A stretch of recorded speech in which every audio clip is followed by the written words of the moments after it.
What's the first image that comes to mind when you hear the word art? In my case, I think of something like this, or maybe even this. But what definitely does not immediately appear in my mind's eye is this. What's the deal with AI and visual arts? Perfecting a skill is a major time investment. As a visual artist, I've dedicated countless hours to my craft. It's taken me almost my entire lifetime to get where I'm at right now, so imagine my disappointment when I learned that a computer can get there in seconds. All it needs is an input. So, how do these machines learn how to generate imagery? In response to a question about how their AI services worked, online design platform Canva had this to say. To create AI-generated images, the machine learning model scans millions of images across the internet along with the text associated with them. The algorithms spot trends in the images and text and eventually begin to guess which image and text fit together. Once the model can predict what an image should look like from a given text,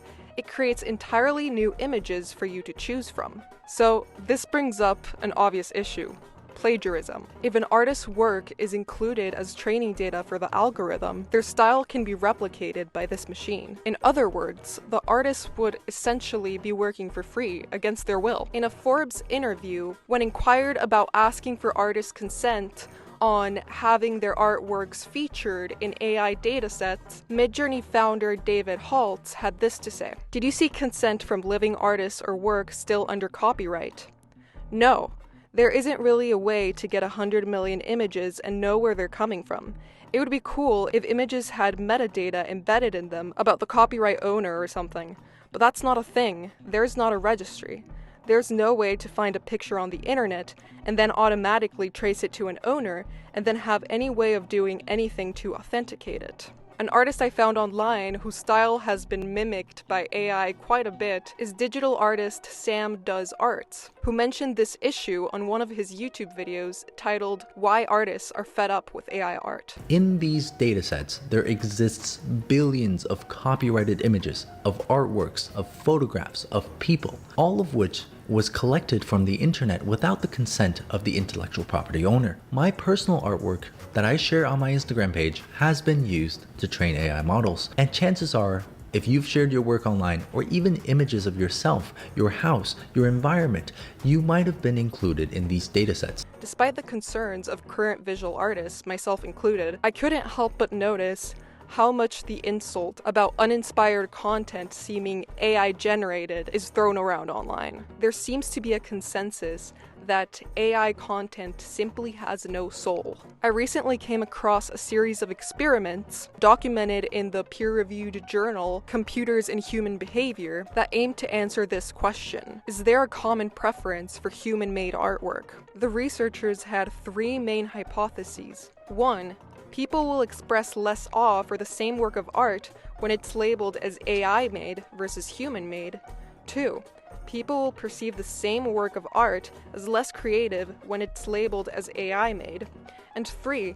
People will have a lower preference to buy the same work of art when it's labeled AI-made. The first experiment consisted of showing a group of participants two different pieces of music. The group was informed that one piece was made by a human and the other by AI. In reality, both tracks were created by the same AI agent.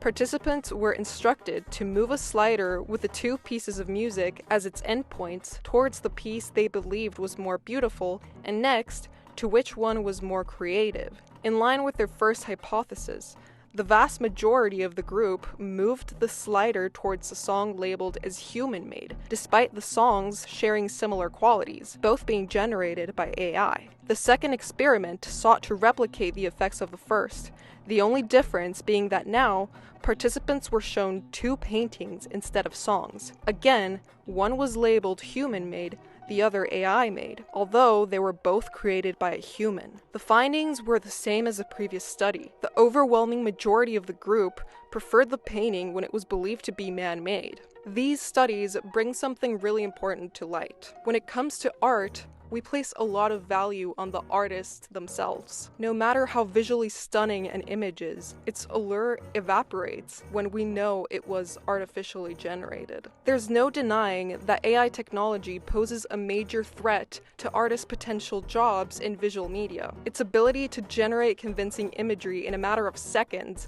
makes it a fierce competitor against people working in this field. However, that's all it is. Competition, a new method of visualizing concepts, but not the only one. As stated in a 2023 Science Perspective publication titled Art and the Science of Generative AI, a Deeper Dive, generative AI tools at first glance seem to fully automate artistic production, an impression that mirrors past instances when traditionalists viewed new technologies as threatening art itself. In fact, these moments of technological change did not indicate the end of art, but had much more complex effects. For example, some 19th century artists saw the advent of photography as a threat to painting. Instead of replacing painting, however, photography eventually liberated it from realism, giving rise to Impressionism and the modern art movement.